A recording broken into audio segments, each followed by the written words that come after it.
إن الحمد لله الحمد لله الواحد الأحد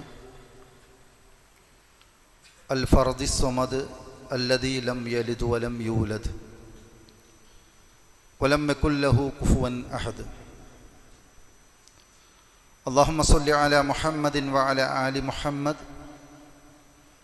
كما صليت على إبراهيم وعلى آل إبراهيم إنك حميد مجيد.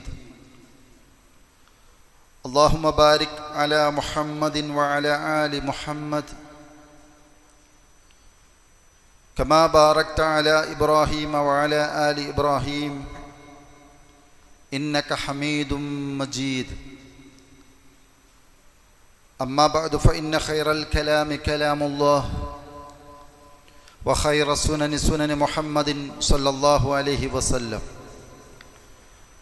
وشر الأمور محدثاتها وكل محدثة بدعة وكل بدعة ضلالة وكل ضلالة في النار. أعوذ بالله من الشيطان الرجيم. يا أيها الذين آمنوا اتقوا الله حق تقاته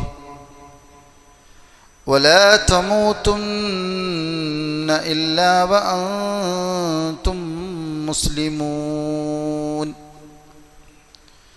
يا أيها الذين آمنوا اتقوا الله ولتنظر نفس ما قدمت لغد واتقوا الله إن الله خبير بما تعملون.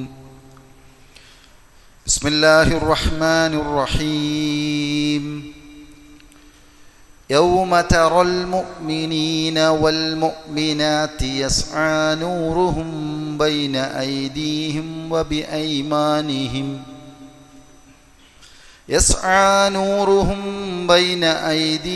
وبأيمانهم بشراكم اليوم جنات تجري من تحتها الأنهار خالدين فيها ذلك هو الفوز العظيم.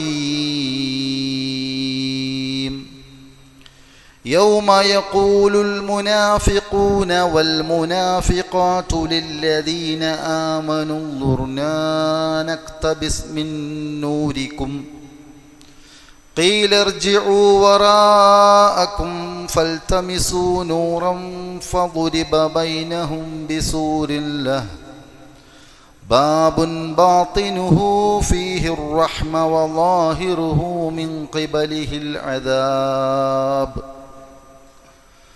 اللهم رب اشرح لي صدري ويسر لي أمري واحلل عقدة من لساني يفقهوا قولي. فيا إخواني والأخوات في الله أوصيكم إياي أولا بتقوى الله. അല്ലാഹു സുബ്ഹാനഹു വ തആലയുടെ മാർഗത്തിൽ ഞാനേറെ ഇഷ്ടപ്പെടുന്ന സ്നേഹിക്കുന്ന സത്യവിശ്വാസികളായിട്ടുള്ള സഹോദരന്മാരെ, സഹോദരിമാരെ, സുഹൃത്തുക്കളെ, അല്ലാഹു സുബ്ഹാനഹു വ തആലയുടെ കൽപ്പനകളും നിർദ്ദേശങ്ങളും ഇസ്ലാമിക പ്രമാണങ്ങളിൽ നിന്ന് പഠിച്ചു മനസ്സിലാക്കി അതനുസരിച്ചുള്ള ഒരു ജീവിതം ജീവിക്കണമെന്ന് ഓരോരുത്തരെയും ഞാൻ ഓർമ്മപ്പെടുത്തുന്നു, ഉണർത്തുന്നു. അള്ളാഹു അതിനുള്ള തൗഫീഖ് നമുക്കെല്ലാവർക്കും നൽകുമാറാകട്ടെ. സഹോദരങ്ങളെ, പരിശുദ്ധ ഖുർആനിലെ സൂറത്ത് ഹദീദിൻ്റെ ഏതാനും വചനങ്ങളാണ് ഞാൻ ആമുഖമായി ഓതിവെച്ചത്. ഈ വചനങ്ങൾ നമ്മളെ പഠിപ്പിക്കുന്ന വളരെ പ്രധാനപ്പെട്ട ചില കാര്യങ്ങളുണ്ട്. ദുനിയാവിൽ ജീവിക്കുവാൻ അവസരം ലഭിക്കുകയും സത്യവിശ്വാസികളോടൊപ്പം സഹവസിക്കാനും അവരോടൊപ്പം ദീനു പഠിക്കാനും അള്ളാഹുവിൻ്റെ മാർഗത്തിലുള്ള ധർമ്മസമരങ്ങളിൽ പങ്കെടുക്കാനും എല്ലാ നന്മയുടെ സദസ്സുകളിലും പങ്കാളിയാകാനും അവസരം ലഭിക്കുകയും ആ അവസരങ്ങളെ കൃത്യമായി ഉപയോഗപ്പെടുത്താതെ മനസ്സിലൊന്നും പുറമേ മറ്റൊന്നുമായി ജീവിച്ച് മരണപ്പെട്ടു പോവുകയും അവസാനം പരലോകത്ത് സത്യവിശ്വാസികളെ കണ്ടുമുട്ടുമ്പോൾ അവർക്ക് പരലോകത്ത് ലഭിക്കുന്ന അനുഗ്രഹങ്ങളെക്കുറിച്ച് തിരിച്ചറിയുമ്പോൾ അവിടെ വെച്ച് ഖേദിക്കുകയും പലതും തങ്ങൾക്കും നൽകണമെന്ന് സത്യവിശ്വാസികളോട് ആവശ്യപ്പെടുന്ന കപടന്മാരായിട്ടുള്ള ആളുകളെക്കുറിച്ചാണ് ഈ ആയത്തിൽ പരാമർശിക്കുന്നത്. അള്ളാഹു നിഫാഖിൽ നിന്ന് നാം എവരെയും കാത്തുരക്ഷിക്കുമാറാകട്ടെ. നിഫാഖ് കടന്നു വരുന്ന 4 വാതിലുകളെക്കുറിച്ചും ഈ ആയത്ത് വിശദീകരിക്കുന്ന വേളയിൽ അഹ്ലുസുന്നയുടെ പണ്ഡിതന്മാർ ഈ വചനങ്ങളിൽ നിന്നും നമ്മളെ പഠിപ്പിക്കുന്നുണ്ട് 4 വാതിലുകൾ. ഇൻഷാ അല്ലാഹ് നമുക്കതിനെക്കുറിച്ച് അല്പം മനസ്സിലാക്കാം. പരലോകത്ത്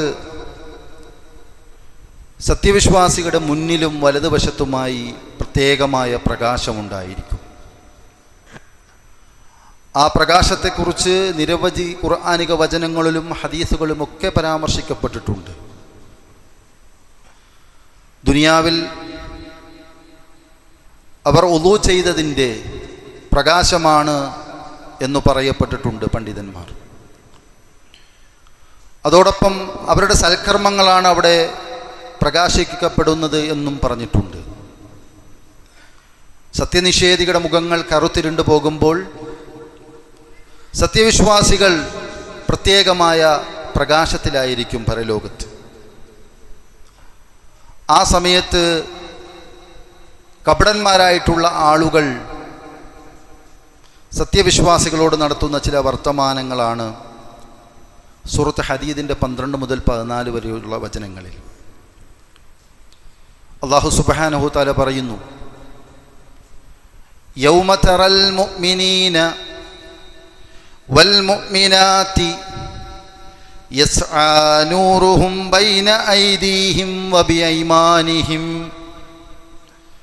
സത്യവിശ്വാസികളെയും സത്യവിശ്വാസിനികളെയും അവരുടെ പ്രകാശം അവരുടെ മുൻഭാഗങ്ങളിലൂടെയും അവരുടെ വലതുഭാഗങ്ങളിലൂടെയും സഞ്ചരിക്കുന്ന നിലയിൽ നീ കാണുന്ന ദിവസം. അപ്പം സത്യവിശ്വാസികളെയും സത്യനിഷേധികളെയും പരലോകത്ത് വെച്ച് നീ കാണുന്ന ദിവസം, നീ അവരെ കാണുമ്പോൾ അവരുടെ മുന്നിലും അവരുടെ വലതുഭാഗത്തും പ്രകാശമായിരിക്കും. ബുശ്റാകുമുൽ യൗമ ജന്നാത്തുൻ തജ്രി മിൻ തഹ്തിഹൽ അൻഹാർ. ആ സമയത്ത് സത്യവിശ്വാസികൾക്ക് സന്തോഷവാർത്ത അറിയിച്ചു കൊടുക്കും. എന്തിനെക്കുറിച്ചുള്ള സന്തോഷവാർത്തയാണ്? ജന്നാത്തുൻ, സ്വർഗത്തോപ്പുകളെ കുറിച്ചുള്ള സന്തോഷവാർത്ത. തജ്രി മിൻ തഹ്തിഹൽ അൻഹാർ, ആ സ്വർഗത്തോപ്പുകളുടെ താഴ്ഭാഗത്തു കൂടി നയന മനോഹരമായ അരുവികൾ ഒഴുകിക്കൊണ്ടിരിക്കും. ഖാലിദീന ഫീഹാ, ആ സത്യവിശ്വാസികൾ ആ സ്വർഗത്തിൽ, ആ സ്വർഗ പൂന്തോപ്പിൽ അവർ നിത്യവാസികളായിരിക്കും. ദാലിക ഹുവൽ ഫൗസുൽ അളീം, അതാകുന്നു ഏറ്റവും വലിയ വിജയം, മഹത്തായ ഭാഗ്യം അതാകുന്നു. അപ്പോൾ പരലോകത്ത് പ്രകാശം ലഭിക്കുകയും അവിടെ വെച്ച് സ്വർഗത്തെക്കുറിച്ചുള്ള സന്തോഷവാർത്ത അറിയിക്കപ്പെടുകയും ചെയ്യുന്ന അവസ്ഥ, അതാണ് ഏറ്റവും വലിയ ഭാഗ്യം. ആ സമയത്ത് കപടന്മാരായിട്ടുള്ള ആളുകൾ, മുനാഫിഖീങ്ങൾ, സത്യവിശ്വാസികളെ കാണും. അവർ സത്യവിശ്വാസികളോട് പറയും, യൗമ യഖൂലുൽ മുനാഫിഖൂന വൽ മുനാഫിഖാതു ലില്ലദീന ആമനൂ ഉൻദുർനാ നഖ്തബിസ് മിൻ നൂരിക്കും. അന്ന് മുനാഫിഖീങ്ങൾ, മുനാഫിഖാത്തുകൾ, കപടവിശ്വാസികളും കപടവിശ്വാസിനികളും സത്യവിശ്വാസികളെ കാണും. അവരോട് പറയും, ഉൻദുറൂന, നിങ്ങളൊന്ന് ഞങ്ങളെ ഗൗനിക്ക്, ഞങ്ങളെ ഒന്ന് നോക്ക്. നഖ്തബിസ് മിൻ നൂരിക്കും, ഞങ്ങൾ നിങ്ങളുടെ പ്രകാശത്തിൽ നിന്ന് പകർത്തിയെടുത്തോട്ടെ. ഞങ്ങൾക്ക് ഇരുട്ടാണ്, അന്ധകാരമാണ്, നിങ്ങളാണെങ്കിലോ പ്രകാശത്തിലുമാണ്. ഒന്ന് ഞങ്ങളെ ഗൗനിക്കൂ, നിങ്ങളുടെ പ്രകാശത്തിൽ നിന്ന് ഞങ്ങളൊന്ന് പകർത്തിയെടുത്തോട്ടെ എന്ന് മുനാഫിഖുകൾ വിശ്വാസികളോടായി പറയും. അപ്പോൾ വിശ്വാസികൾ തിരിച്ചു പറയും, ഖീല ഇർജിഉ വറാഅകും ഫൽതമിസൂ നൂറാ, നിങ്ങൾ നിങ്ങളുടെ പിന്നിലേക്ക് പോവുക, നിങ്ങൾ നിങ്ങളുടെ പിന്നിലേക്ക് പോവുക, എന്നിട്ട് നിങ്ങൾ പ്രകാശം തേടിക്കൊള്ളുക, അന്വേഷിച്ചു കൊള്ളുക. ഞങ്ങളിൽ നിന്ന് പ്രകാശമില്ല, നിങ്ങൾ പിന്നിലേക്ക് പോവുക എന്ന ഭാഗം വ്യത്യസ്തമായ രൂപത്തിൽ മുഫസ്സിരീങ്ങൾ വിശദീകരിച്ചിട്ടുണ്ട്. അതിൽ പ്രബലരായിട്ടുള്ള പണ്ഡിതന്മാർ പറഞ്ഞത്, നിങ്ങൾ പിന്നിലേക്ക് പോവുക എന്ന് സത്യവിശ്വാസികൾ പറഞ്ഞത്, നിങ്ങൾ ദുനിയാവിലേക്ക് പോവുക അവസരമുണ്ടെങ്കിൽ. ഇവിടെ പ്രകാശിക്കാൻ ആവശ്യമായ പ്രവർത്തനത്തിൽ ഏർപ്പെടേണ്ടതിനുള്ള അവസരം ദുനിയാവിലായിരുന്നു. ആ ദുനിയാവിൽ വെച്ച് അള്ളാഹുവിൻ്റെ കൽപ്പനയനുസരിച്ച് ഞങ്ങൾ പ്രവർത്തിച്ചു. ആ കാരണത്താൽ റബ്ബിങ്കിൽ നിന്നുള്ള പ്രകാശം ഞങ്ങൾക്ക് ലഭിച്ചു. നിങ്ങളോ അവസരത്തെ ഉപയോഗപ്പെടുത്തിയില്ല, നിങ്ങൾ കാപട്യത്തിലായിരുന്നു. അതുകൊണ്ട് നിങ്ങൾ നിങ്ങളുടെ പിന്നിലേക്ക് പോയി പ്രകാശം അന്വേഷിച്ചു കൊള്ളുക. ഫളുരിബ ബൈനഹും ബിസൂരിൻ ലഹു ബാബുൻ, അങ്ങനെ അവർക്കിടയിൽ ഒരു മതിലുണ്ടാവുകയാണ്, ഒരു മറയുണ്ടാവുകയാണ്. ആ മതിലിൽ ഒരു വാതിലുണ്ട്. ബാഖിനുഹു ഫീഹി റഹ്മ, ആ വാതിലിലൂടെ ഉള്ളിലേക്ക് പ്രവേശിച്ചാൽ ആ ഉള്ളിൽ അള്ളാഹുവിൻ്റെ കാരുണ്യമാണ്, റഹ്മത്താണ്. അവിടെയാണ് സത്യവിശ്വാസികൾ. വലാഹിറുഹു മിൻ ഖിബലിഹിൽ അദാബ്, ആ വാതിലിന് പുറത്താണെങ്കിലോ റഹ്മാനായ റബ്ബിൻ്റെ ശിക്ഷയുമാണ്. അവിടെയാണ് അവിശ്വാസികളും മുനാഫിക്കുകളുമായിട്ടുള്ള ആളുകൾ. അങ്ങനെ അവർക്കിടയിൽ ഒരു മറ തീർക്കപ്പെടും. യുനാദൂനഹും അലം നകും മഅകും, വീണ്ടും ആ കപടന്മാർ സത്യവിശ്വാസികളെ വിളിച്ചുകൊണ്ട് പറയും, അലം നകും മഅകും, ഞങ്ങൾ നിങ്ങളോടൊപ്പമല്ലായിരുന്നു, ദുനിയാവിൽ ഞങ്ങൾ നിങ്ങളോടൊപ്പം യുദ്ധത്തിൽ പങ്കെടുത്തിരുന്നല്ലോ, റസൂലുള്ളാഹി സ്വല്ലല്ലാഹു അലൈഹി വസല്ലമയുടെ സദസ്സിലുണ്ടായിരുന്നല്ലോ, ഇസ്ലാം ദീന് പഠിപ്പിക്കുന്ന സദസ്സുകളിൽ ഉണ്ടായിരുന്നല്ലോ, എല്ലാ നന്മകളിലും ഞങ്ങൾ നിങ്ങളോടൊപ്പം ഉണ്ടായിരുന്നല്ലോ, ഞങ്ങൾ നിങ്ങളുടെ കൂടെയുള്ളവരല്ലേ, ഞങ്ങളെ ഒന്ന് പരിഗണിക്കൂ എന്ന് പറയും. ഖാലു, അപ്പോൾ സത്യവിശ്വാസികൾ പറയും, ബല, അതെ, നിങ്ങൾ ഞങ്ങളോടൊപ്പം ഉണ്ടായിരുന്നു. വലാകിന്നകും ഫതൻതും അൻഫുസകും, എന്നാൽ നിങ്ങൾ നിങ്ങളെ തന്നെ കുഴപ്പത്തിലാക്കുകയും നിങ്ങൾ നിങ്ങളെ തന്നെ ഫിത്നയിലാക്കുകയും ചെയ്തു. വതറബ്ബസ്തും, അതേപോലെ തന്നെ മറ്റുള്ളവരെ കുഴപ്പത്തിലാക്കുവാൻ വേണ്ടി നിങ്ങൾ കാത്തിരിക്കുകയും പാർത്തിരിക്കുകയും ചെയ്തു. വർത്തബ്തും, അതേപോലെ തന്നെ നിങ്ങൾ മതത്തിൻ്റെ വിഷയത്തിൽ സംശയിച്ചു നിൽക്കുകയും ചെയ്തു. വഅർറതുകുമുൽ അമാനിയു, വ്യാമോഹങ്ങൾ നിങ്ങളെ വഞ്ചിപ്പിച്ചു കളഞ്ഞു. ഹത്താ ഇദാ ജാഅ അംറുല്ലാഹ്, അള്ളാഹുവിൻ്റെ കൽപ്പന വരുന്നത് വരെ വ്യാമോഹങ്ങൾ നിങ്ങളെ വഞ്ചിപ്പിച്ചു കളഞ്ഞു. വഗറക്കും ബില്ലാഹിൽ ഗറൂർ, അള്ളാഹുവിൻ്റെ കാര്യത്തിൽ പരമവഞ്ചകനായ പിശാച് നിങ്ങളെ വഞ്ചിച്ചു കളഞ്ഞു. 4 കാര്യങ്ങളാണ് സത്യവിശ്വാസികൾ കപടന്മാർ കുഴപ്പത്തിലാകാനുള്ള, അവർ നിഫാഖിലാകാനുള്ള 4 കാരണങ്ങളാണ് ഇവിടെ പറഞ്ഞത്. ഇതുതന്നെയാണ് പണ്ഡിതന്മാർ നിഫാഖിൻ്റെ 4 പ്രവേശന കവാടമായും പറഞ്ഞത്. നമ്മൾ വളരെയധികം ശ്രദ്ധിക്കണം. എന്താ ഒന്നാമത് പറഞ്ഞത്? ഒന്നാമത് പറഞ്ഞത് സ്വന്തത്തെ കുഴപ്പത്തിലാക്കൽ. മുനാഫിക്കുകൾ ദുനിയാവിൽ സത്യവിശ്വാസികളോടൊപ്പം ജീവിക്കുമ്പോൾ അവർ അവരെ തന്നെ കുഴപ്പത്തിലാക്കും. വിശ്വാസികൾക്കിടയിലും സത്യനിഷേധികൾക്കിടയിലും ഒരുപോലെ സ്വീകാര്യത ലഭിക്കുന്നതിനായി ആ കപടന്മാർ സന്ദർഭത്തിനനുസരിച്ച് കോലം മാറും. വിശ്വാസികളോടൊപ്പം ആകുമ്പോൾ പറയും ഞങ്ങൾ നിങ്ങളോടൊപ്പമാണ്, ഞങ്ങൾ നിങ്ങളോടൊപ്പമാണ്, ഞങ്ങളുടെ എല്ലാ സപ്പോർട്ടും നിങ്ങൾക്കാണ്. ഇനി അവിശ്വാസികളോടൊപ്പം ആകുമ്പോൾ പറയും അവരെ പറ്റിക്കാനാണ്, മനസ്സുകൊണ്ട് ആത്മാർത്ഥമായി ഞങ്ങൾ നിങ്ങളോടൊപ്പമാണ് എന്നവർ പറയും. ബാഹ്യമായി അവർ വിശ്വാസികൾക്കൊപ്പവും സ്വന്തം മനസ്സ് വിശ്വാസത്തിലേക്ക് ചായുന്നതായി തോന്നിയാൽ വെറുപ്പിന്റെ ചിന്ത കൊണ്ട് അതിനെയെല്ലാം അവർ അസാധുവാക്കും. അങ്ങനെ സത്യവിശ്വാസികളോട് സഹവസിക്കുമ്പോൾ ഈമാനികമായ ഒരു അവസ്ഥ ഉണ്ടാവുന്നത് അങ്ങനെയാണ്. സത്യവിശ്വാസികളുമായി സഹകരിക്കുമ്പോൾ ഈമാൻ ഇങ്ങനെ പതിയെ പതിയെ പതിയെ കൂടിക്കൂടി വരും. അങ്ങനെ ഈമാൻ സ്വന്തത്തിനായി വർദ്ധിക്കുന്നു എന്നറിയുന്ന സമയത്ത് ഇങ്ങനെ പോയാൽ ശരിയാവില്ലല്ലോ, ഇതെൻ്റെ പ്രഖ്യാപിത ലക്ഷ്യത്തിനെതിരാണ്. അതുകൊണ്ട് സത്യവിശ്വാസികളോട് വെറുപ്പുണ്ടാക്കുന്ന തരത്തിലുള്ള ചിന്തകൾ മനസ്സിൽ കൊണ്ടുവന്നുകൊണ്ട് സത്യവിശ്വാസികളെ വെറുക്കും. ഭൗതിക ജീവിതം പരമാവധി ആസ്വദിച്ച് കഴിയുകയാണ് അവരുടെ പരമപ്രധാനമായ ലക്ഷ്യം. അവരുടെ പരമപ്രധാനമായ ലക്ഷ്യം എന്ന് പറഞ്ഞാൽ ദുനിയാവിൽ ആഹ്ലാദിക്കാനും സന്തോഷിക്കാനും സുഖിക്കാനും എന്തുണ്ട് മാർഗം എന്ന് തേടിയാണ് അവർ നടക്കുന്നത്. ആ ചെയ്യുന്ന പ്രവൃത്തി ഹറാമാണോ അല്ലേ എന്നൊന്നും അവർ നോക്കുകയില്ല. ദുനിയാവിലെ സമ്പാദനത്തിന് വേണ്ടിയുള്ള പ്രവർത്തനങ്ങളിലേക്ക് ഇറങ്ങിത്തിരിക്കുമ്പോൾ ഇത് അള്ളാഹു അനുവദിച്ചതാണോ അള്ളാഹു നിഷിദ്ധമാക്കിയതാണോ എന്നൊന്നും അവർ നോക്കുകയില്ല. ആ നിലയിൽ നിഷിദ്ധങ്ങളുമായി രാജിയാകാതെ തന്നെ എങ്ങനെയും ജീവിക്കാമെന്നുള്ള അവസ്ഥയിൽ, എങ്ങനെയും സമ്പാദിക്കാമെന്നുള്ള അവസ്ഥയിൽ മുന്നോട്ട് പോകും. സത്യവിശ്വാസികളോടൊപ്പമാണ്. പക്ഷേ അവിടെ വിശ്വാസം പൂർത്തീകരിക്കപ്പെട്ടിട്ടില്ല. അങ്ങനെ എന്തു ചെയ്തു? ഫതൻതും അൻഫുസക്കും, അവർ നിങ്ങൾ നിങ്ങളെ തന്നെ കുഴപ്പത്തിലാക്കി എന്ന് സത്യവിശ്വാസികൾ പറയുന്ന അവർ അവരെ തന്നെ കുഴപ്പത്തിലാക്കുന്ന അവസ്ഥയിലേക്ക് എത്തും.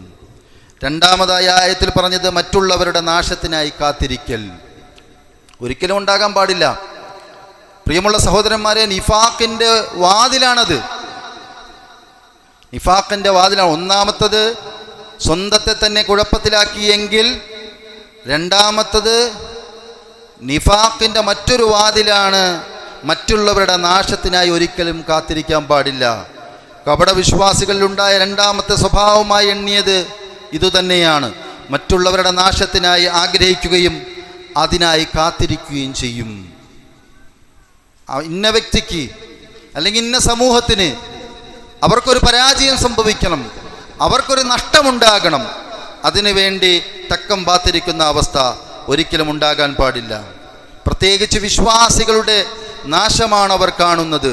വിശ്വാസികൾക്ക് ആപത്ത് വരുന്നത് ഈ കപടന്മാരെ സന്തോഷിപ്പിക്കുന്ന കാര്യമാണ്. അപ്പോൾ സത്യവിശ്വാസികൾക്ക് ആപത്ത് വരാൻ ഒരിക്കലും ആഗ്രഹിക്കാൻ പാടില്ല. അഭിപ്രായ വ്യത്യാസങ്ങളുണ്ടാകും, തർക്കത്തിലേർപ്പെട്ടിട്ടുണ്ടാകും, കുടുംബത്തിനുള്ളിലും അല്ലാതെ അതിന് പുറത്തുമൊക്കെ ഉണ്ടായിട്ടുണ്ടാകും. പക്ഷേ ഒരു മുഅ്മിനെ സംബന്ധിച്ചിടത്തോളം മറ്റൊരു മുഅ്മിന് ഒരു ആപത്തോ ഒരു ദോഷമോ സംഭവിക്കാൻ ആഗ്രഹിക്കാനോ അത് പ്രതീക്ഷിച്ചിരിക്കാനോ പാടില്ല. കാരണം അത് നിഫാഖ്, കാപട്യത്തിലേക്കുള്ള രണ്ടാമത്തെ കവാടമാണ്. വിശ്വാസികളോട് മനസ്സിൽ ഒരു നിലയ്ക്കുമുള്ള സ്നേഹമില്ല. തരം കിട്ടിയാൽ അവരെ ഉപദ്രവിക്കുകയും വഞ്ചിക്കുകയും ചെയ്യും. ഇത്തരം ക്രൂരതകളിൽ അവർ ആനന്ദം കണ്ടെത്തുകയും ചെയ്യും. ഒരുമാതിരി സാഡിസ്റ്റ് മനോഭാവമാണ് ഇത്തരക്കാർക്കുള്ളത്. ഖുർആൻ വ്യാഖ്യാതാവായിട്ടുള്ള ഇബ്നു അബ്ബാസ് റളിയല്ലാഹുവിന്റെ ശിഷ്യൻ ഖത്താദ റഹ്മഹുല്ല ഈ ആയത്തിൻ്റെ വ്യാഖ്യാനത്തിൽ പറയുന്നത് ബിൽ ഹഖ് വ അഹ്ലിഹി, സത്യത്തിനും അതിൻ്റെ ആളുകൾക്കും എതിരായി അവർ പാർത്തുകൊണ്ടിരിക്കും. അത് നിഫാഖാണ്, ഒരിക്കലും പാടില്ല. നമ്മുടെ ഉമ്മയായ മഹദി ആയിഷ റളിയല്ലാഹു അൻഹയെ കുറിച്ചുള്ള അപവാദങ്ങൾ പറഞ്ഞു പരത്തുന്നതിൽ ഈ കപടന്മാർക്ക് വലിയ പങ്കുണ്ടായിരുന്നു എന്നുള്ളത് നമുക്കെല്ലാവർക്കും അറിയാവുന്ന കാര്യമാണ്. അവരെന്താ? അവർ തക്കം പാത്തിരുന്നു. ഒരവസരം കിട്ടിയപ്പോൾ അവർ ഉപയോഗപ്പെടുത്തി. ഒരിക്കലും അങ്ങനെ ഉണ്ടാകാൻ പാടില്ല. പരിശുദ്ധ ഖുർആനിലൂടെ അല്ലാഹു പറയുന്നു, ഇന്നല്ലദീന യുഹിബ്ബൂന അൻ തശീഅൽ ഫാഹിശതു ഫില്ലദീന ആമനു ലഹും അദാബുൻ അലീമുൻ ഫിദ്ദുനിയ വൽ ആഖിറ. തീർച്ചയായും സത്യവിശ്വാസികൾക്കിടയിൽ ദുർവൃത്തി പ്രചരിപ്പിക്കുന്നത് ഇഷ്ടപ്പെടുന്നത് ആരാണോ അവർക്കാണ് ഇഹത്തിലും പരത്തിലും വേദനയേറിയ ശിക്ഷയുള്ളത്. ഇപ്പൊ സത്യവിശ്വാസികൾക്കിടയിൽ ദുർവൃത്തി പ്രചരിപ്പിച്ചാൽ അവർക്ക് രണ്ട് ലോകത്തും ദുനിയാവിലും പരലോകത്തും ശിക്ഷയുണ്ട് എന്ന് പരിശുദ്ധ ഖുർആൻ പറയുകയാണ്. വല്ലാഹു യഅലമു വ അൻതും ലാ തഅലമൂൻ.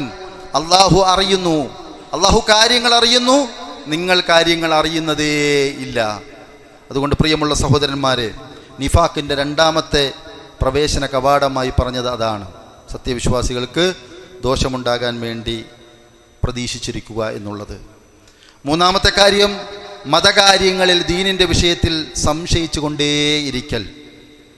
സത്യദീനു പഠിക്കാൻ വേണ്ടി, ദീനിൻ്റെ യഥാർത്ഥ കാര്യങ്ങൾ മനസ്സിലാക്കാൻ വേണ്ടി പഠനത്തിനിടയിൽ സംശയമുണ്ടാകുന്നതും ആ സംശയം പണ്ഡിതന്മാരോട് ചോദിച്ച് നിവാരണം ചെയ്യുന്നതുമല്ല ഇവിടെ ഉദ്ദേശം. ഒരിക്കലും തെറ്റിദ്ധരിക്കാൻ പാടില്ല. സംശയം തോന്നാനേ പാടില്ല എന്നുള്ളതല്ല, മറിച്ച് ഇത് വസ്വാസുമായി ബന്ധപ്പെട്ട ആശയക്കുഴപ്പങ്ങളാണ്. അള്ളാഹുവോ അവൻ്റെ റസൂലോ ഒരു കാര്യം പറഞ്ഞു എന്ന് വ്യക്തമായി മനസ്സിലാകുന്ന രൂപത്തിൽ മതകാര്യങ്ങൾ അറിയിച്ചു കൊടുത്താലും അതിൽ 100 കൂട്ടം ഷർത്തുകളും മറ്റും പിശാച് അവർക്ക് ഇട്ടുകൊടുക്കും. എത്ര തെളിവുകൾ കൊടുത്താലും വീണ്ടും പിശാച് വസ്വാസിട്ട് കൊടുക്കും. അതിൻ്റെ പിന്നാലെ പോയി സംശയിച്ച് അവസാനം യഖീൻ, ദൃഢവിശ്വാസം തന്നെ നഷ്ടപ്പെട്ടു പോകും. പരലോകത്തിലുള്ള വിശ്വാസം വരെ അതിൻ്റെ അവസാനത്തിൽ നഷ്ടപ്പെട്ടു പോകുന്ന അവസ്ഥ ഉണ്ടാകും. മതത്തിൽ നിന്ന് തന്നെ മാർഗഭ്രംശം സംഭവിക്കുന്ന ഒരവസ്ഥ ഉണ്ടാകും. നഊദു ബില്ലാഹ്. അള്ളാഹു നമ്മെ കാത്തുരക്ഷിക്കുമാറാകട്ടെ. അതുകൊണ്ട് സത്യത്തെ സത്യമായി തിരിച്ചറിഞ്ഞാൽ ഇത് പ്രമാണമാണ്, ഇത് വിശുദ്ധ ഖുർആനിൻ്റെ വചനമാണ്, ഇത് പ്രവാചകൻ സല്ലല്ലാഹു അലൈഹി വസല്ലമയുടെ സ്വഹീഹായ ഹദീസുകളാണ്. സ്വഹീഹായ ഹദീസുകൾ ക്രോഡീകരിക്കുന്ന പ്രവർത്തനത്തിൽ ഏർപ്പെട്ട പണ്ഡിതന്മാർ വർഷങ്ങളോളം ത്യാഗം സഹിച്ചിട്ടുണ്ട്. അവർക്ക് സൂക്ഷ്മതാബോധമുണ്ടായിരുന്നു. അവരെ അഹ്ലു സുന്നത്തി വൽ ജമാഅ അംഗീകരിച്ചവരാണ് എന്ന് നമ്മൾ സ്വയം അംഗീകരിക്കുകയും ആ പ്രമാണങ്ങളിലേക്ക് മടങ്ങുകയും അതനുസരിച്ച് ഫോളോ ചെയ്ത് മുന്നോട്ട് പോവുകയും ചെയ്യുക. ഇല്ലെങ്കിൽ നാശമുണ്ടാകും. സംശയിച്ച് നിൽക്കാൻ പാടില്ല. എത്ര ദിവസം കഴിഞ്ഞാലും, എത്ര മാസം കഴിഞ്ഞാലും, എത്ര കൊല്ലം കഴിഞ്ഞാലും തൗഹീദിലേക്കും അതിൻ്റെ അഹ്ലുകാരികളിലേക്കും അടുക്കാനുള്ള വൈമനസ്യം പഠനത്തിലാണ് എന്നുള്ളതാണ് പറയുന്നത്. ഒരിക്കലും പാടില്ല. പരിശുദ്ധ ഖുർആനിലൂടെ അള്ളാഹു പറയുന്നു, ഇന്നമൽ മുഅ്മിനൂന അല്ലദീന ആമനൂ ബില്ലാഹി വറസൂലിഹി. നിശ്ചയമായും സത്യവിശ്വാസികൾ എന്ന് പറഞ്ഞാൽ അവർ അള്ളാഹുവിലും അവൻ്റെ റസൂലിലും വിശ്വസിക്കുന്നവരാണ്. സുമ്മലം യർതാബു, പിന്നെ അവർ അതിൽ സംശയിച്ചു നിൽക്കാത്തവരാണ്. അള്ളാഹുവിലും അവൻ്റെ റസൂലിലും വിശ്വസിക്കും. ഒരു സംശയവുമില്ല ആ വിശ്വാസത്തിൽ, അവർക്ക് ഒരു സംശയവുമില്ല. പിന്നെന്താ, വജാഹദൂ ബി അംവാലിഹിം വ അൻഫുസിഹിം ഫീ സബീലില്ലാഹ്. അവർ അള്ളാഹുവിൻ്റെ മാർഗത്തിൽ സ്വന്തം ശരീരം കൊണ്ടും സമ്പത്ത് നൽകിക്കൊണ്ടും അവർ ജിഹാദ് നടത്തുകയും ചെയ്യും. ഉലൈക ഹുമുസ് സ്വാദിഖൂൻ. അവർ മാത്രമാകുന്നു സത്യസന്ധന്മാരായിട്ടുള്ള സത്യവിശ്വാസികൾ. അപ്പം യഥാർത്ഥ സത്യവിശ്വാസികൾ, സത്യസന്ധന്മാർ, സിദ്ദീഖീങ്ങൾ എന്ന് പറഞ്ഞവർ ആരാണ്? അവർ അള്ളാഹുവിലും അവൻ്റെ റസൂലിലും വിശ്വസിക്കും, സംശയിച്ച് നിൽക്കാറില്ല. ആ വിശ്വാസത്തിൽ ഊന്നി നിന്നുകൊണ്ട് സ്വന്തം ശരീരവും സമ്പത്തും അള്ളാഹുവിൻ്റെ മാർഗത്തിൽ അവർ വിനിയോഗിക്കും. അങ്ങനെ ജിഹാദ് നടത്തുന്നവരാണ്, അവരാണ് യഥാർത്ഥ വിശ്വാസികൾ. അള്ളാഹു അത്തരക്കാരുടെ കൂട്ടത്തിൽ നമ്മെ ഉൾപ്പെടുത്തി അനുഗ്രഹിക്കുമാറാകട്ടെ. നാലാമതായി പറഞ്ഞത് വ്യാമോഹങ്ങളിൽ വഞ്ചിതരാകൽ. അമാനി, വ്യാമോഹങ്ങളിൽ വഞ്ചിതരാകൽ. സ്വന്തം ചെയ്തികളിൽ ആശ്ചര്യം പൂണ്ട് അഹന്തയും അസൂയയും അവരിൽ ഉടലെടുക്കുകയാണ്. തങ്ങൾ ചെയ്യുന്നതെല്ലാം ശരിയാണ്, ശരി നിലനിൽക്കാനും ശരിക്ക് വേണ്ടിയുമാണ് ഞാൻ പ്രവർത്തിച്ചു കൊണ്ടിരിക്കുന്നത്, പക്ഷെ ചെയ്യുന്നത് ഒരിക്കലും ശരിയായ കാര്യമായിരിക്കുകയില്ല. അങ്ങനെ വ്യാമോഹങ്ങളുടെ പിന്നാലെ പോയി അബദ്ധത്തിൽപ്പെടുന്ന ആളുകൾ, അതാണ് നിഫാഖിൻ്റെ നാലാമത്തെ കവാടം. ഇവിടെ ഉപയോഗിച്ച ഗർറ എന്ന പദം വിശുദ്ധ ഖുർആനിലെ ഈ ആയത്തിൽ, സൂറത്ത് ഹദീദിലെ ആയത്തിൽ ഉപയോഗിച്ച ഗർറ, തഗ്രീർ എന്ന പദം വിശദീകരിക്കുന്ന വേളയിൽ ഇബ്നു കസീർ റഹ്മഹുല്ലാഹ് പറയുകയാണ്, ഇൽഹാറുദ്ദാരി ഫീ സൂറത്തിൻ നാഫി ബിതംവിയത്തിൻ വസഫ്സതത്തിൻ. വളച്ചൊടിച്ചും ദുർന്യായങ്ങളിലൂടെയും ദോഷകരമായ കാര്യത്തെ ഉപകാരപ്രദമായ കാര്യമാക്കി ചിത്രീകരിക്കുക. വളച്ചൊടിക്കും, ദുർന്യായം കൊണ്ടുവരും, എന്നിട്ട് ദോഷകരമായിട്ടുള്ള, അവന് ശിക്ഷ ലഭിക്കുന്ന കാര്യങ്ങളാണ്. അത് ചെയ്യാതെ മാറ്റിവെക്കേണ്ടതാണ്. പക്ഷേ അത് പ്രവർത്തിച്ച് പരലോകത്ത് നാശമടയുന്ന ഒരവസ്ഥയുണ്ടാകും. അള്ളാഹു നമ്മെ കാത്തുരക്ഷിക്കുമാറാകട്ടെ. ഒരിക്കലും വ്യാമോഹങ്ങളുടെ പിന്നാലെ പോകരുത്. ഞാൻ ചെയ്യുന്നത് ശരിയാണ് എന്ന് ഒരിക്കലെങ്കിലും മറ്റുള്ളവരോടൊന്ന് ചോദിച്ചു നോക്കണം. നമ്മൾ ഞാൻ ചെയ്യുന്നത് ശരിയാണോ, ഞാൻ പറയുന്നത് ശരിയാണോ, എൻ്റെ ചെയ്തികൾ ശരിയാണോ? അതിന് പകരമായി കണ്ണാടിയിൽ നോക്കി നമ്മൾ തന്നെ തീരുമാനമെടുക്കുകയാണ്, ഞാൻ ശരിയാണ് ചെയ്യുന്നത്, എൻ്റെതാണ് ശരി, അവരുടേത് തെറ്റാണ്, അപ്പം എൻ്റെ ശരി തന്നെ നിലനിൽക്കണം എന്ന് വിചാരിച്ചുകൊണ്ട് തെറ്റു പ്രവർത്തിച്ച് അബദ്ധത്തിൽ അകപ്പെട്ടു പോകുന്ന അവസ്ഥയുണ്ടാകും. ഒരിക്കലും അത് പാടില്ല. അമാനി എന്ന ഭാഗം വിശദീകരിച്ചുകൊണ്ട് പണ്ഡിതന്മാർ പറയുന്നു, വഹിയമാ യമന്നൂന ബിഹി അൻഫുസഹും മിനൽ ബാത്തിൽ കസഅമിഹിം അന്നഹും മുസ്ലിഹൂൻ. അമാനി എന്ന് പറഞ്ഞാൽ വ്യാമോഹങ്ങൾ എന്ന അർത്ഥം വരുന്ന പദമാണ്. നിരർത്ഥകതയിൽ നിന്ന് സ്വയം രക്ഷപ്പെടാൻ കൊതിക്കുന്നതാണ്, ബാത്തിലാണ്. പക്ഷെ എന്ത് ചെയ്യുന്നു? ആ ബാത്തിൽ നിന്ന് ഞാൻ ബാത്തിലല്ല, ഞാൻ ഹക്കിലാണ് എന്ന് സ്വന്തത്തെ തോന്നിപ്പിക്കുവാൻ വേണ്ടി നടത്തുന്ന പ്രവർത്തനങ്ങൾ. ഉദാഹരണം, തങ്ങൾ സൽപ്രവർത്തനങ്ങൾ ചെയ്യുന്നവരാണെന്ന വാദം പോലെ, ചെയ്യുന്നതെല്ലാം നല്ലതാണ് എന്ന് വാദിക്കുന്നു. അവരെക്കുറിച്ചാണല്ലോ പരിശുദ്ധ ഖുർആൻ സൂറത്ത് ബക്കറയിൽ പറഞ്ഞത്, ഇദാ ഖീല ലഹും ലാ തുഫ്സിദൂ ഫിൽ അർദ് വഇദാ ഖീല ലഹും, അവരോട് പറയപ്പെട്ടാൽ ലാ തുഫ്സിദൂ ഫിൽ അർദ്, നിങ്ങൾ ഭൂമിയിൽ കുഴപ്പങ്ങൾ ഉണ്ടാക്കല്ലേ എന്ന് അവരോട് പറയപ്പെട്ടാൽ, ഖാലൂ, അവർ പറയും, ഇന്നമാ നഹ്നു മുസ്ലിഹൂൻ, ഞങ്ങൾ സൽപ്രവൃത്തിയാണ് നടത്തുന്നത്, എല്ലാം ശരിയാക്കാനാണ് നോക്കുന്നത്, ഇസ്ലാഹ് നടത്താനാണ് നമ്മൾ ശ്രമിച്ചുകൊണ്ടിരിക്കുന്നത്.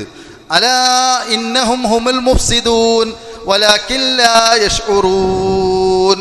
അലാ, അറിയുക, ഇന്നഹും ഹുമുൽ മുഫ്സിദൂൻ, നിശ്ചയമായും അവർ തന്നെയാണ് ഫസാദ് ഉണ്ടാക്കുന്നവർ, വലാകിൻ ലാ യശ്ഉറൂൻ, പക്ഷെ അവരറിയുന്നില്ല. ശരിയാണ് ചെയ്യുന്നതെന്ന് വിചാരിക്കും, അത് പ്രഖ്യാപിക്കുകയും ചെയ്യും മറ്റുള്ളവരോട്, പക്ഷെ അവർ തെറ്റാണ് ചെയ്യുന്നത്, അവർ ഫിത്നയാണ്, ഫസാദാണ് ഉണ്ടാക്കുന്നത്, പക്ഷേ അവരത് അറിയുന്നില്ല എന്നുള്ളതാണ് പരിശുദ്ധ ഖുർആൻ സൂറത്ത് ബഖറയിലൂടെ പറഞ്ഞത്.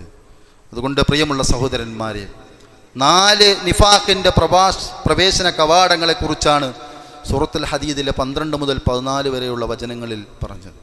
അതുകൊണ്ട് തന്നെ നമ്മുടെ ജീവിതത്തിൽ ഈമാൻ ഉൾക്കൊണ്ടുകൊണ്ട് ജീവിക്കുകയും പരലോകത്ത് അല്ലാഹു നൽകുന്ന പ്രകാശം എനിക്കും നിങ്ങൾക്കും ലഭിക്കണമെങ്കിൽ വളരെ സൂക്ഷിച്ച് നമ്മൾ ജീവിക്കേണ്ടതായിട്ടുണ്ട്. ഈ 4 മോശകരമായ പ്രവർത്തനവും ഇല്ല എൻ്റെ ജീവിതത്തിൽ ഉണ്ടാവുകയില്ല എന്ന് സ്വയം പറയാൻ നമുക്ക് കഴിയണം, സ്വയം പറയാൻ കഴിയണം. വാക്കും പ്രവൃത്തിയും ആലോചനകളും ചിന്തകളും വളരെ സൂക്ഷിച്ചുകൊണ്ട് തന്നെ മുന്നോട്ട് നമ്മൾ പോകേണ്ടതായിട്ടുണ്ട്. നമ്മളെങ്ങനെയാണ് എന്നതിനെക്കുറിച്ച് ഇടയ്ക്കെങ്കിലും മറ്റുള്ളവരോട്, ഭാര്യയോട് ചോദിക്കണം, ഉമ്മയോട് ചോദിക്കണം, വാപ്പയോട് ചോദിക്കണം, സുഹൃത്തുക്കളോട് ചോദിക്കണം, ഞാൻ പറയുന്നതും ചെയ്യുന്നതും ശരിയാണോ എന്നുള്ള രൂപത്തിൽ ചോദിച്ച് എല്ലാം നന്നാക്കി മുന്നോട്ട് പോവുക, ഈമാൻ ഉൾക്കൊണ്ടു പോവുക. മുഅ്മിനീങ്ങൾക്ക് ലഭിക്കുന്ന വമ്പിച്ച ഭാഗ്യം, സൗഭാഗ്യം, അത് അള്ളാഹുവിൻ്റെ സ്വർഗമാണ്. താഴ്ഭാഗത്ത് അരുവികൾ ഒഴുകുന്ന അള്ളാഹുവിൻ്റെ കാരുണ്യത്തിൻ്റെ 99 അംശം ഒരുക്കി വെച്ചിട്ടുള്ള ആ സ്വർഗം ലഭിക്കുവാൻ വേണ്ടിയുള്ള പ്രവർത്തനത്തിലാണ് നമ്മൾ ദുനിയാവിൽ ശ്രദ്ധ കൊടുക്കേണ്ടത്. അള്ളാഹു സുബ്ഹാനഹു വ തആല വളരെ ശ്രദ്ധിച്ച് തന്നെ മുന്നോട്ട് പോകാനുള്ള തൗഫീഖ് എനിക്കും നിങ്ങൾക്കും നൽകുമാറാകട്ടെ.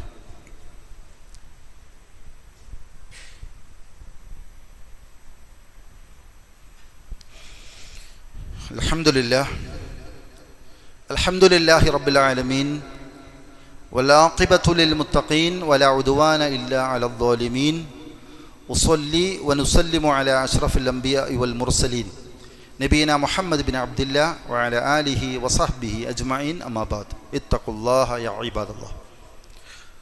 അല്ലാഹു സുബ്ഹാനഹു വ തആലയെ സൂക്ഷിച്ച് ജീവിക്കണമെന്ന് ഒരിക്കൽ കൂടി എല്ലാവരെയും ഞാൻ ഓർമ്മപ്പെടുത്തുകയാണ്. അല്ലാഹു മരണാനന്തര ജീവിതത്തിൽ ജന്നാത്തുൽ ഫിർദൗസ് നൽകി നാം എവരെയും അനുഗ്രഹിക്കുമാറാകട്ടെ. പരിശുദ്ധ ഖുർആനിലെ സൂറത്തുൽ ഹദീദിലെ ഏതാനും വചനങ്ങളാണ് നമ്മൾ വിശദീകരിച്ചത്. ആ വചനങ്ങളുടെ അവസാനത്തിൽ വഗറക്കും ബില്ലാഹിൽ ഗറൂർ, അള്ളാഹുവിൻ്റെ കാര്യത്തിൽ പരമവഞ്ചകനായ പിശാച് നിങ്ങളെ വഞ്ചിച്ചു കളഞ്ഞു എന്ന് പറഞ്ഞുകൊണ്ടാണ് അവസാനിപ്പിക്കുന്നത്. പ്രിയമുള്ള സഹോദരന്മാരെ, പിശാചിൻ്റെ വഞ്ചനയെ നമ്മൾ തിരിച്ചറിയേണ്ടതായിട്ടുണ്ട്. ആദമിൻ്റെ സന്തതികൾക്ക് ഒരു ചെറിയ ഗുണം പോലും ലഭിക്കുന്നത്, ഒരു ചെറിയ നേട്ടം പോലും ദുനിയാവിലും ആഖിറത്തിലും ലഭിക്കുന്നത് പിശാച് ഇഷ്ടപ്പെടുന്നില്ല. ആദമിൻ്റെ സന്തതിയോടൊപ്പം കൂടി അവരെ പിഴപ്പിച്ചുകൊണ്ട് പരലോകത്ത് നരകക്കാരുടെ നഷ്ടക്കാരുടെ കൂട്ടത്തിലാക്കാൻ വേണ്ടിയാണ് പിശാച് കിണഞ്ഞു പരിശ്രമിച്ചു കൊണ്ടിരിക്കുന്നത്. അത് നമ്മൾ തിരിച്ചറിയണം. ജീവിതത്തിൽ ആശയക്കുഴപ്പങ്ങൾ ഉണ്ടാകാം. ഏത് തീരുമാനമെടുക്കണമെന്നുള്ള വല്ലാത്തൊരവസ്ഥ നമുക്കുണ്ടാകാം. ഏതു തീരുമാനമെടുക്കുന്നതിന് മുമ്പും ഇതല്ലാഹുവിൻ്റെ നിർദ്ദേശമുള്ള കാര്യമാണോ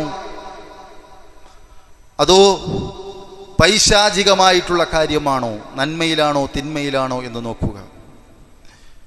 പൈശാചികമായ കാര്യമാണ് എന്ന് ബോധ്യപ്പെട്ടാൽ പ്രിയമുള്ളവരെ, ഞാനും നിങ്ങളും അത് മാറ്റിവെക്കുക.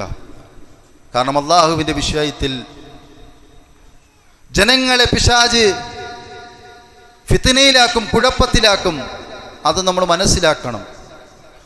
പരിശുദ്ധ ഖുർആന്റെ വചനങ്ങളിലൂടെ കടന്നു പോകുമ്പോൾ തൻ്റെ അടിമകൾ നരകത്തിൽ ആപതിക്കരുത് എന്ന് ആഗ്രഹിച്ച റഹ്മാനായ റബ്ബ് എത്ര സ്ഥലങ്ങളിലാണ് നമ്മുടെ മുഖ്യ ശത്രുവായ പിശാചിനെ കുറിച്ച് നമുക്ക് ഓർമ്മപ്പെടുത്തി തരുന്നത്, നമ്മളെ അറിയിച്ചു തരുന്നത്, നമ്മളെ താക്കീത് ചെയ്യുന്നത്. ഈ ഓർമ്മപ്പെടുത്തലുകളും ഈ താക്കീതുകളും ഈ അറിയിപ്പുകളും മനസ്സിലാക്കാതെ നമ്മൾ മുന്നോട്ട് പോയാൽ നമ്മൾ അപകടത്തിലായി പോകും. അല്ലാഹു നാം ഏവരെയും കാത്തുരക്ഷിക്കുമാറാകട്ടെ. അതുകൊണ്ട് പ്രിയമുള്ള സഹോദരന്മാരെ, നിഫാക്കിൽ നിന്ന്, കാപ്പട്യത്തിൽ നിന്നും അള്ളാഹുവിനോട് നമ്മൾ രക്ഷ ചോദിച്ചു കൊണ്ടേയിരിക്കണം ഏത് സമയത്തും. സത്യവിശ്വാസികളോടൊപ്പം പള്ളിയിലുണ്ട്, സത്യവിശ്വാസികളോടൊപ്പം കൂടിയാലോചനകളിലുണ്ട്, സത്യവിശ്വാസികളോടൊപ്പം അള്ളാഹുവിൻ്റെ ധർമ്മസമരങ്ങളിലുണ്ട് എന്ന കാരണത്താൽ പരലോകത്ത് രക്ഷപ്പെടുകയില്ല. നോക്കൂ, പ്രവാചകൻ സല്ലല്ലാഹു അലൈഹി വസല്ലമയുടെ കാലഘട്ടത്തിൽ പ്രവാചകൻ സല്ലല്ലാഹു അലൈഹി വസല്ലമയ്ക്കും ഇസ്ലാം ദീനിനും കുഴപ്പങ്ങളുണ്ടാക്കിയ, പ്രശ്നങ്ങളുണ്ടാക്കിയ, ദ്രോഹിച്ച ആളുകളിൽ നല്ലൊരു വിഭാഗം മുനാഫിക്കുകളായിരുന്നു എന്നുള്ളത് നമുക്കറിയാൻ കഴിയും. ആ മുനാഫിക്കുകളെ പറ്റിയുള്ള അറിയിപ്പ് വഹിയിലൂടെ മുഹമ്മദ് മുസ്തഫ റസൂൽ കരീം സല്ലല്ലാഹു അലൈഹി വസല്ലമയ്ക്ക് നൽകിയപ്പോൾ, അവരുടെ പേരുകൾ അറിയിച്ചു കൊടുത്തപ്പോൾ പിന്നെ മഹാരഥന്മാരായിട്ടുള്ള സ്വഹാബിമാർക്ക് വല്ലാത്ത ബേജാറായിരുന്നു. എൻ്റെ പേര് അതിലുണ്ടോ, എൻ്റെ പേര് അതിലുണ്ടോ എന്നാണ്. നമ്മളോ മുനാഫിക്കിൻ്റെ ലക്ഷണം കാണിക്കൽ എന്ന് പോലും പറഞ്ഞാൽ നമ്മൾ ചാടി തിമിർക്കും. എന്നെ മുനാഫിക്കെന്ന് വിളിച്ചു, എന്നെ മുനാഫിക്കെന്ന് വിളിച്ചു, എന്നെ കപടനാക്കി. പക്ഷേ മഹാനായ ഹല്ലല റളിയല്ലാഹു അൻഹു തെരുവുകളിലൂടെ വിളിച്ചു കൊണ്ടുപോയത് നാഫഖ ഹല്ലല, ഹല്ലല മുനാഫിക്കായി, ഹല്ലല മുനാഫിക്കായി ഇങ്ങനെ വിളിച്ചുകൊണ്ട് പോവുകയാണ്. ചോദിച്ചപ്പോൾ എന്താ? റസൂലുള്ളാഹി സ്വല്ലല്ലാഹു അലൈഹി വസല്ലമയുടെ ഇൽമിൻ്റെ മജ്ലിസിലിരിക്കുമ്പോൾ വല്ലാത്ത ഈമാനാണ്. ആ മജ്ലിസിൽ നിന്ന് പുറത്തു പോയി ജീവിതത്തിൻ്റെ മറ്റ് വ്യവഹാരങ്ങളിലാകുന്ന സമയത്ത് ആ ഈമാൻ നിലനിർത്താൻ കഴിയുന്നില്ല എന്നുള്ള ആദിയായിരുന്നു. നോക്കൂ, എത്ര സൂക്ഷ്മതയാണ്. നമുക്കും അങ്ങനെയല്ലേ? ദീനീ സദസ്സുകളിൽ ദീന് കേൾക്കുമ്പോൾ വല്ലാത്ത ഈമാനാണ്, പക്ഷേ പുറത്തു പോകുമ്പോൾ ആ ഈമാൻ നഷ്ടപ്പെട്ടുകൊണ്ട് സത്യവിശ്വാസിയുടെ നാവിലൂടെ വരാൻ പാടില്ലാത്ത കാര്യങ്ങൾ വരുന്നു. സത്യവിശ്വാസികളുടെ കൈകളിലൂടെ പ്രവർത്തിക്കാൻ കഴിയാത്ത പ്രവർത്തികൾ നടക്കുന്നു. സത്യവിശ്വാസി നടന്നു നീങ്ങാൻ പാടില്ലാത്ത സ്ഥലങ്ങളിലേക്ക് നടന്നു നീങ്ങുന്നു. എന്തൊരു ദുരവസ്ഥയാണ് പ്രിയമുള്ളവരെ. അതുകൊണ്ട് വളരെ സൂക്ഷിച്ച് മുന്നോട്ട് പോവുക. അള്ളാഹു എല്ലാവിധ കാപ്പട്യത്തിൽ നിന്ന് നാം ഏവരെയും കാത്തുരക്ഷിക്കുമാറാകട്ടെ. ശരിയായ ഈമാൻ ഉൾക്കൊണ്ടുകൊണ്ട് ആ ഈമാൻ നഷ്ടപ്പെട്ടു പോകാതെ പരലോകത്ത് അള്ളാഹുവിൻ്റെ പ്രകാശം ലഭിക്കുന്ന ഒരു കൂട്ടത്തിൽ അള്ളാഹു നമ്മെ ഉൾപ്പെടുത്തി അനുഗ്രഹിക്കുമാറാകട്ടെ. സഹോദരങ്ങളെ, 2 പേർക്ക് വേണ്ടി ദുആ ചെയ്യാൻ വേണ്ടി അറിയിച്ചിട്ടുണ്ട്. ഒന്ന്, നമ്മുടെ പ്രബോധകൻ ദായിയായിട്ടുള്ള മുജാഹിദ് ബാലുശ്ശേരിയാണ്. അദ്ദേഹത്തെ നമുക്കെല്ലാം പരിചിതനാണ്. എന്നാൽ അദ്ദേഹം ശാരീരികമായി വളരെ മോശകരമായ പ്രയാസം നേരിടുന്നൊരവസ്ഥയിലൂടെ കടന്നു പോവുകയാണ്. അദ്ദേഹത്തിന് സംസാരിക്കാൻ കഴിയുന്നില്ല. സംസാരിക്കാൻ ശ്രമിച്ചാൽ നിർത്താൻ കഴിയാത്ത ചുമയാണ്. അതേപോലെ നട്ടെല്ലുകളും ശരീരാവയവങ്ങളും ഒക്കെ തളർന്നു പോകുന്ന അവസ്ഥയിലാണ്. അദ്ദേഹത്തെ വിദഗ്ധ ചികിത്സയ്ക്ക് വേണ്ടി മറ്റൊരു സ്ഥലത്തേക്ക് കൊണ്ടുപോകാൻ തീരുമാനിച്ചിരിക്കുകയാണ്. പ്രിയമുള്ളവരെ, ആ നാവിലൂടെ, പ്രൗഢഗംഭീരമായ ആ പ്രഭാഷണങ്ങളിലൂടെ ആയിരക്കണക്കിന് ആളുകൾക്ക് ഹിദായത്തിൻ്റെ മാർഗം ലഭിക്കാൻ അള്ളാഹു കാരണക്കാരനാക്കിയ ഒരു വ്യക്തിത്വമാണ്. ആ ശബ്ദം ഇന്നും നിലച്ചു പോകാൻ പാടില്ല. ആ പ്രബോധന വീതിയിലെ അദ്ദേഹത്തിൻ്റെ പ്രയത്നങ്ങൾ അവസാനിക്കാൻ പാടില്ല.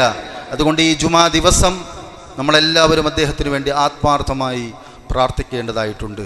അള്ളാഹുവിൻ്റെ ദീന് തുറന്നു പറയുന്ന വിഷയത്തിൽ ഒരു മഖ്ലൂക്കിനെയും ഒരു ഭരണകൂടത്തെയും ഒരു സംഘടനയെയും ഭയക്കാത്ത ഒരു വ്യക്തിത്വമാണ് അദ്ദേഹം. നമുക്കെല്ലാവർക്കും അറിയാവുന്നതാണ്. ആ ആർജവമുള്ള മനസ്സ്, ആ ആർജവമുള്ള നാവ് ഇനിയും നിലനിൽക്കേണ്ടതായിട്ടുണ്ട്. അള്ളാഹുവേ, റഹ്മാനായ റബ്ബേ, നീ ഷാഫിയാണ്, എല്ലാ രോഗങ്ങൾക്കും ശിഫ നൽകുന്നവനാണ്. അള്ളാഹുവേ, ഞങ്ങളുടെ സഹോദരൻ എത്രയും പെട്ടെന്ന് ശിഫ നൽകുകയും പ്രബോധന വീതിയിൽ സജീവമാകാനുള്ള തൗഫീക്ക് അള്ളാഹുവേ അദ്ദേഹത്തിന് നീ പ്രദാനം ചെയ്യണമേ. അദ്ദേഹത്തിൻ്റെ ഈ പ്രയാസത്തിൽ വ്യസനിക്കുന്ന കുടുംബത്തിന് അള്ളാഹു ഏറ്റവും നല്ല അവസ്ഥ പ്രദാനം ചെയ്തു കൊടുക്കുമാറാകട്ടെ. സന്തോഷം നൽകുന്ന വാർത്ത അള്ളാഹു എത്രയും വേഗം ആ കുടുംബത്തിൽ എത്തിക്കുമാറാകട്ടെ. മറ്റൊന്ന്, കൊല്ലായി മഹലിലുള്ള ഒരു സഹോദരിയാണ്. നമ്മുടെ ഈദ്ഗാഹിൽ പ്രത്യേകമായി പരാമർശിച്ചതാണ്. പക്ഷേ ഇപ്പോൾ വരുന്ന റിപ്പോർട്ട് അത് ക്യാൻസർ ആണ് എന്നുള്ളതാണ്. ഇപ്പോൾ നടത്തുന്ന ട്രീറ്റ്മെൻറ്റ് ഫലപ്രദമല്ല എങ്കിൽ മജ്ജ വരെ മാറ്റി വയ്ക്കേണ്ടി വരും എന്നുള്ള അവസ്ഥയിലാണ്. 20 വയസ്സുള്ള യുവതിയാണ്. അതുകൊണ്ട് ആ സഹോദരിക്ക് വേണ്ടിയും നമ്മൾ ആത്മാർത്ഥമായി പ്രാർത്ഥിക്കുക. അള്ളാഹുവേ, ആ സഹോദരിക്ക് നീ ശിഫ നൽകണമേ. അള്ളാഹുവേ, എത്രയും വേഗം തന്നെ രോഗത്തിൽ നിന്ന് മോചനം നേടിക്കൊണ്ട് ആ കുടുംബത്തോടൊപ്പം സന്തോഷത്തോടു കൂടി ജീവിക്കാനുള്ള തൗഫീക്ക് അള്ളാഹുവേ ആ സഹോദരിക്ക് നീ നൽകണമേ. ഇത്തരം പ്രയാസങ്ങളിൽ നിന്ന് ഞങ്ങളെയും ഞങ്ങളുടെ കുടുംബത്തെയും നീ കാത്തുരക്ഷിക്കണമേ. അള്ളാഹുവേ, മാറാ രോഗങ്ങളിൽ നിന്നും അപകടങ്ങളിൽ നിന്നും അള്ളാഹുവേ ഞങ്ങളെ എല്ലാവരും നീ കാത്തുരക്ഷിക്കണമേ. അറിഞ്ഞും അറിയാതെയുമായി തെറ്റുകുറ്റങ്ങൾ, പാപങ്ങൾ ചെയ്തിട്ടുണ്ട് റബ്ബേ. നീ ഗഫൂറാണ്, നീ ഗഫാറാണ്. നിന്റെ മഗ്ഫിറത്തിൽ ഞങ്ങൾക്ക് യാതൊരുവിധ നിരാശയുമില്ല റബ്ബേ. നിന്നിലേക്ക് ഞങ്ങൾ ഖേദിച്ചു മടങ്ങുകയാണ് റബ്ബേ. ഞങ്ങൾക്ക് എല്ലാവർക്കും നീ പുറത്തു തരണമേ. അള്ളാഹുവേ, ജീവിതത്തിൻ്റെ മുന്നോട്ട് പോകുന്ന അവസ്ഥയിൽ പല സന്ദർഭങ്ങളിലായി ആ ജീവിതം കെട്ടിപ്പടുക്കുന്നതിന് വേണ്ടി കടങ്ങൾ വാങ്ങിയിട്ടുണ്ട് റബ്ബേ. അങ്ങനെ കടം വാങ്ങിയവർക്ക് ആ കടത്തിൽ നിന്ന് ഒഴിവായി കിട്ടാനുള്ള തൗഫീക്കും സഹായവും നിൻ്റെ പക്കൽ നിന്ന് അല്ലാഹുവേ നൽകണമേ. ശിഷ്ടകാലം അത്രയും ശരിയായ വിശ്വാസം സ്വീകരിച്ചുകൊണ്ട് നിൻ്റെ ഹബീബായ റസൂലുള്ളാഹി സ്വല്ലല്ലാഹു അലൈഹി വസല്ലമയുടെ ചര്യയനുസരിച്ച് ജീവിക്കാനുള്ള തൗഫീക്ക് ഞങ്ങൾക്ക് എല്ലാവർക്കും നീ പ്രദാനം ചെയ്യണമേ. അല്ലാഹുമ്മ ഗഫിർ ലിൽ മുഅ്മിനീന വൽ മുഅ്മിനാത്ത് വൽ മുസ്ലിമീന വൽ മുസ്ലിമാത്ത് അൽഅഹ്യാഇ മിൻഹും വൽ അംവാത്ത് ഇന്നക മുജീബുൻ ഖരീബുൻ യാ ഖാദിയൽ ഹാജാത്ത്. അല്ലാഹുമ്മ അജിർനാ മിനൻ നാർ, അല്ലാഹുമ്മ അജിർനാ മിനൻ നാർ, اللهم أجرنا من النار. اللهم إنا نسألك الجنة يا رب العالمين. ربنا آتنا في الدنيا حسنة وفي الآخرة حسنة وقنا عذاب النار. اللهم أعز الإسلام والمسلمين وأذل الشرك والمشركين. آمين آمين آمين برحمتك يا أرحم الراحمين. والحمد لله رب العالمين وصلى الله على محمد.